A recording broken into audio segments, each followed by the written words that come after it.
Day 13, A Study in Proverbs. Proverbs chapter 13, Walking with the Wise. A wise son hears his father's instruction, but a scoffer does not listen to rebuke. From the fruit of his mouth a man eats what is good, but the desire of the treacherous is for violence. Whoever guards his mouth preserves his life. He who opens wide his lips comes to ruin. The soul of the sluggard craves and gets nothing, while the soul of the diligent is richly supplied.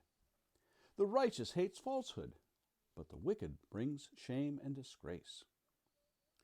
Righteousness guards him whose way is blameless, but sin overthrows the wicked. One pretends to be rich, yet has nothing. Another pretends to be poor, yet has great wealth. The ransom of a man's life is his wealth, but a poor man hears no threat. The light of the righteous rejoices, but the lamp of the wicked will be put out. By insolence comes nothing but strife, but with those who take advice is wisdom. Wealth gained hastily will dwindle, but whoever gathers little by little will increase it. Hope deferred makes the heart sick, but a desire fulfilled is a tree of life. Whoever despises the word brings destruction on himself, but he who reveres the commandment will be rewarded. The teaching of the wise is a fountain of life, that one may turn away from the snares of death. Good sense wins favor, but the way of the treacherous is their ruin. In everything the prudent acts with knowledge, but a fool flaunts his folly. The wicked messenger falls into trouble, but a faithful envoy brings healing. Poverty and disgrace come to him who ignores instruction, but whoever heeds reproof is honored. A desire fulfilled is sweet to the soul, but to turn away from evil is an abomination to fools. Whoever walks with the wise becomes wise, but the companion of fools will suffer harm. Disaster pursues sinners, but the righteous are rewarded with good. A good man leaves an inheritance to his children's children, but the sinner's wealth is laid up for the righteous. The fallow ground of the poor would yield much food, but it is swept away through injustice.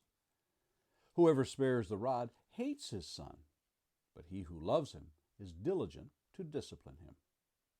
The righteous has enough to satisfy his appetite, but the belly of the wicked suffers want. Our verse for today is verse 20. Whoever walks with the wise becomes wise, but the companion of fools will suffer harm. I have a friend named Glenn. Glenn has these little catchy sayings. When I hear them, I want to latch onto them. One thing he told me many years ago has stuck with me. Show me your friends, and I'll show you your future. Now chew on that for a while. This year, I will celebrate the 24th anniversary of my 39th birthday. And I can tell you that beyond a shadow of a doubt, that this proverb is true. Ask me how I know. I know not because I heeded Solomon's advice or Glenn's advice, which I might add came later in life. I learned it the hard way. When I hung around people who swore, I began to swear. When I hung around people who were hot-headed and quick-tempered, I took on those traits. Space does not permit me to list all the bad choices I made when I became the companion of those with less than honorable virtues. This proverb is one that haunts parents. Why? They understand the perils that await their children. They don't even need to have experienced it to know the reality of this truth. They know if you run with the goats, you smell like the goats. And if you lie down with dogs, you wake up with fleas. Children are so susceptible in their formative years. They don't see the harm of being friends with just anybody. And those who are reckless seem to be having fun. And after all, who doesn't want to have fun? But they haven't learned this old saying, one day you'll have to pay the piper. Enough of the negative aspect. What about the positive? Is Solomon talking about osmosis here? You know, that process where molecules simply pass from one region to another? Is he talking about just standing next to someone and wisdom jumps into your head? If only that were so. But just like sitting in a henhouse doesn't make you a chicken, just standing next to a wise person doesn't make you wise. Notice Solomon's term walks.